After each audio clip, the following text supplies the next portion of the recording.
पढ़िए क्या है, और इन्होंने एक फिगर बनाया है क्वेश्चन नंबर 5 का, एक्सरसाइज 6.3 है ना, एक्सरसाइज 6.3 क्वेश्चन नंबर 5। पढ़िए क्या बोला जा रहा है। क्वेश्चन में बोला जा रहा है S and T R points on side P R and Q R of triangle P Q R. फिर से पढ़िए, S and T R points on side P R and Q R. क्या इन्होंने फिगर में जो नेमिंग की है सही है? S and T R points on sides P R and Q R. आपको ये जो ऑर्डरिंग है इसका ध्यान देना होता है। क्या बोला जा रहा है? एस पॉइंट है पी आर पे, एस पॉइंट कहां पर है? पी आर पे है।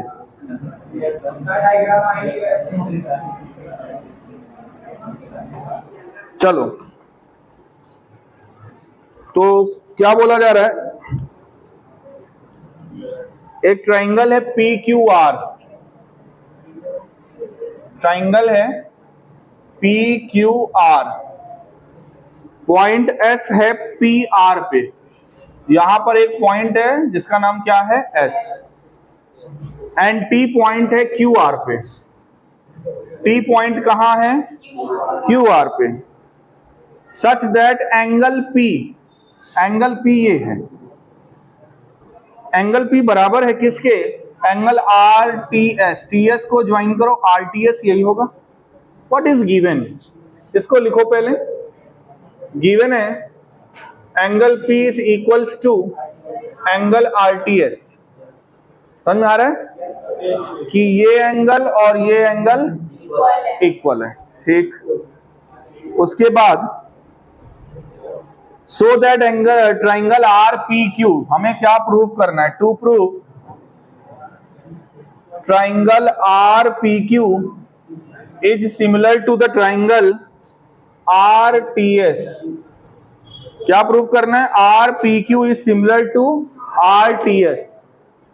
तो जो प्रूफ करना है, चलो उन दो ट्राइंगल को ले लेते हैं प्रूफ। कौन कौन सा ट्राइंगल है? वही पूरा बड़ा वाला और एक छोटा वाला। तो in triangle R P Q and triangle R T S similar दिखाना है। पहला क्राइटेरिया वही खोजेंगे जो ऐसे एस, क्योंकि एंगल दिया हुआ है यहाँ पे इक्वल। एंगल क्राइटेरिया मैंने कहा भी था सबसे ज्यादा यूज होती है। कौन सी क्राइटेरिया सबसे ज्यादा होती है? एंगल। तो एक तो ट्राइंगल ये है छोटा वाला आर टी एस, और दूसरा ट्राइंगल ये पूरा बड़ा है, चाहे आर पी क्यू बोलो पी क्यू आर बोलो, लेकिन है पूरा ट्राइंगल। इन दोनों को हमें क्या दिखाना है? सिमिलर। तो एक तो ये मिलेगा एंगल पी जो है वो बराबर है एंगल आर टी एस के। ये हमारे लिए कौन सा एंगल? एंगल पी और एंगल आर टी एस। ये क्या है? एक और एंगल चाहिए। Very good. Angle R is equal to angle R, reason ये दोनों में क्या है? तो बाई ए एफ नहीं, A triangle R P Q is similar to the triangle, बस हो गया प्रूफ।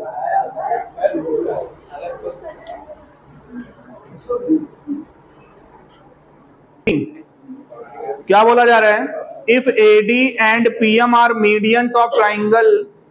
पहले दो ट्राइंगल बना लो। एक ट्राइंगल है ABC, ABC। दूसरा ट्राइंगल है PQR, PQR, ठीक है। और बोला क्या जा रहा है? AD और PM मीडियन है। इसकी मीडियन है AD और इसकी मीडियन है PM, ठीक है। मीडियन क्या करता है? सामने वाली साइड को इक्वल पार्ट्स में बांटता है, मतलब ये और ये बराबर हैं, ये और ये बराबर, ठीक। और ये गिवन है कि ट्राइंगल, ये गिवन है यहां पर, क्या गिवन है? ट्राइंगल ABC सिमिलर है ट्राइंगल PQR के। ये गिवन है कि दोनों ट्राइंगल क्या है? सिमिलर है। तो prove that, what we have to prove, AB upon PQ equals to AD upon क्या, PM। ये प्रूफ करना, यानी कि AB बाई PQ बराबर AD बाई PM। अगर इसको प्रूफ करने के लिए, ये तो छोटे छोटे ट्राइंगल दिख रहे हैं आपको, अगर हम इनको सिमिलर दिखा दें तो हो जाएगा। तो हमारा टारगेट यही है, हम ABD और PQM को सिमिलर दिखाना चाहते हैं, जैसे 12 वाले में। ओके, तो चलिए करते हैं प्रूफ। सिंस ये हमें गिवन है कि दोनों ट्राइंगल ABC और PQR क्या हैं, सिमिलर हैं। मैंने कॉन्ग्रुएंट लिख दिया, गलत, सिमिलर है। और दो ट्राइंगल अगर सिमिलर होते हैं तो उनकी करस्पॉन्डिंग साइड का रेशियो सेम, उनके करस्पॉन्डिंग एंगल सेम, CPST इसी को कहा जाता है। तो जब इनके करस्पॉन्डिंग साइड के रेशियो लिखोगे तो क्या मिलेगा, AB upon BC upon QR और AC अपॉन, और साथ ही साथ हमें यह भी मिलेगा एंगल A बराबर एंगल P, एंगल B बराबर एंगल Q और एंगल C बराबर एंगल R। हमें जिसकी जरूरत है हम वही लिखेंगे, हमें केवल इसकी जरूरत थी क्योंकि जिन दो ट्राइंगल को हम सिमिलर दिखाना चाहते हैं उनके बीच में यही एंगल आ रहा है। ठीक है, अब ले लो जिसको सिमिलर दिखाना है, in triangle ABD and triangle PQM। देखो इन दोनों को ले लो, since AB upon PQ equals to BC upon QR। ये गिवन है कि नहीं? अब आप बताओ, अगर इस BC में 1/2 से और QR में 1/2 से मल्टीप्लाई कर दें, कोई दिक्कत? ऐसा कर क्यों रहे हैं? क्योंकि हमें चाहिए BD, और अभी पता क्या है, BC बाई QR। तो जब इन BC का हाफ ले लेंगे तो BD होगा और QR का हाफ QM होगा। तो यहां से ये हमें मिल जाएगा AB अपॉन PQ बराबर BD अपॉन, और एक और कंडीशन हमें गिवन है कि एंगल B बराबर, ये कंडीशन क्या है, बस अगली लाइन में आप क्या लिख सकते हो, बाई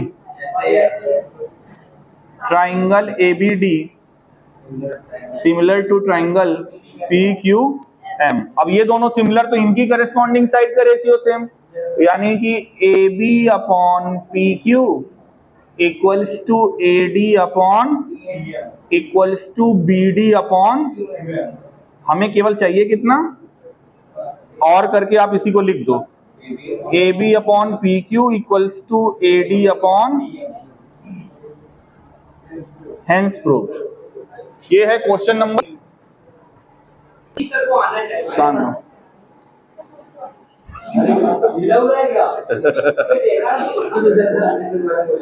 क्वेश्चन नंबर 13 बोला जा रहा है, if D is a point, देखो फिगर इसमें बना नहीं है मेरे ख्याल से, D is a point on side BC of a triangle ABC। तो एक ट्राइंगल बनाइए ABC। देखिए ये वो क्वेश्चन थोड़ा सा आपके लिए और डिफिकल्ट हो जाएगा जिसमें फिगर बना नहीं रहता है। तो एक ट्राइंगल ABC है, तो जिस ऑर्डर में ट्राइंगल कहा जाएगा वैसे आप ट्राइंगल बना लो। उसके बाद जो साइड कही जाएगी, क्या बोला जा रहा है, D इज अ पॉइंट, कहां पे है D, BC पर। तो BC पर कहीं पर आप एक पॉइंट ले लो D। आगे बोला जा रहा है सच दैट एंगल ADC, यानी AD को आपको ज्वाइन करना पड़ेगा, इस एंगल की बात हो रही है ADC, ये बराबर है एंगल BAC के। गिवन है, हो जाता है कभी कभी ऐसे, कह रही ये कैसे, angle ADC is equals to angle BAC, ये गिवन है, ये एंगल और ये पूरा एंगल बराबर है, ऐसा गिवन है। तो प्रूफ करो, to prove CA square is equal to CB into CD, CB into, ये प्रूफ करना है। चलो प्रूफ, कौन सा दो ट्राइंगल लें कि ये जो तीनों डायमेंशंस हैं कवर हो जाए। सीए कहां से आ रहा है, देखो सीए यहां पर आ रहा है, चाहे आप ये वाला ट्राइंगल लो, क्योंकि ये ट्राइंगल लेना है ये तो श्योर है, क्योंकि इसकी ये एक ये भी श्योर है कि ये, अच्छा ये वाला ट्राइंगल और बड़ा वाला ट्राइंगल आपस में सिमिलर होगा। कैसे, देखो आप ऐसे लिखो, सिंस एंगल एडीसी बराबर है एंगल बीएसी के and angle C equals to angle C, ये क्या है, ये कॉमन है और ये गिवन था, बाई ए कौन कौन सा ट्राइंगल सिमिलर होगा, ट्राइंगल एडीसी। अब ये आपको करेस्पॉन्डिंग के हिसाब से बोलना है। ए यहां पर है छोटे वाले में, ये वाला ए यूज हो रहा है, बीच में क्या यूज हो रहा है, डी, तो यहां पर डी बीच में यूज हो रहा है और डी बराबर किसके हैं, ए के, तो यहां पर ए बीच में होगा, सी कॉमन है तो यहां पर सी ए होगा। क्या मिला हमें, एडीसी सिमिलर होगा बीएसी के। ये ऑर्डरिंग आपको सीखना पड़ेगा, ये एबीसी लिखोगे तो गलत हो जाएगा, एबीसी लिखते हो आप, ये सोचो सी ए बी लिखे चाहे एबीसी लिखे सब बात एक ही है, नहीं, जो एंगल लिख रहे हो वो बीच में भाई देखो करेस्पॉन्डिंग वर्ड यहाँ पर बहुत इंपॉर्टेंट है, आप एरिया नहीं निकाल रहे हो, एरिया की बात होती है अगर इन्हीं दोनों ट्राइंगल की तो ऑर्डरिंग से कोई मतलब नहीं था, हम यहाँ पर करेस्पॉन्डिंग के हिसाब से ही सारे इसके वर्टिसेस लिखेंगे। जैसे यहाँ पर C बराबर C, C दोनों में कॉमन है, इस ट्राइंगल में हमने C की पोजीशन तीसरी ली है, तो यहाँ पर भी हमको C की पोजीशन तीसरी लेनी पड़ेगी। यहाँ पर एंगल D बीच में है, एंगल D बराबर किसके है, तो A कहां पर होगा, तो जो बचा A और C लिख गया तो बचा क्या, B, ये ऑर्डर से हो गया। अब जब आप लिखोगे ना करेस्पॉन्डिंग साइड का रेशियो इक्वल, तो मिलेगा AD बाई BA, आपको CPST लगाना, ये सिमिलर हो गया, ये सिमिलर हो गया एंगल एंगल से, तो आपको क्या मिलेगा, AD by BA equals to DC AC equals to AC by BC, मिलेगा कि नहीं, कोई दिक्कत। करेस्पॉन्डिंग साइड ले रहे हैं, यहां पर पहले दोनों पे कौन है, AD, यहाँ पे पहले दोनों पे कौन है, BA, फिर सेकंड और थर्ड पोजीशन पे, यहाँ पे फिर फर्स्ट और थर्ड पे, समझ आया, ये कहां से आया, बाई CPST। अब देखो जो प्रूफ करना है उसको भूलना नहीं है, उसमें CA है, CB है, CD है, एक्चुअल में CA का स्क्वायर है। अगर ध्यान से देखो, अगर केवल हम इन दोनों को ले लें और क्रॉस मल्टीप्लाई कर दें तो प्रूफ हो गया कि नहीं। अब आप क्या लिखो भाई, ये तीनों बराबर है तो हम केवल इन्हीं दोनों को भी तो ले सकते हैं, DC अपॉन AC बराबर AC अपॉन, अब करो क्या, क्रॉस मल्टीप्लाई कर दो, तो AC स्क्वायर बराबर BC इंटू, आ गया।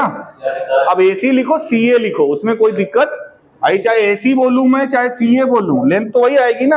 आपको लिखना है तो इसको अगले स्टेप में और करके आप लिख सकते हो, CA स्क्वायर बराबर CB इंटू CD, ऐसे भी लिख सकते हो इसको, भाई C हमने पहले लिख दिया, उससे कोई दिक्कत नहीं है। ये हो गया प्रूफ, आया समझ में।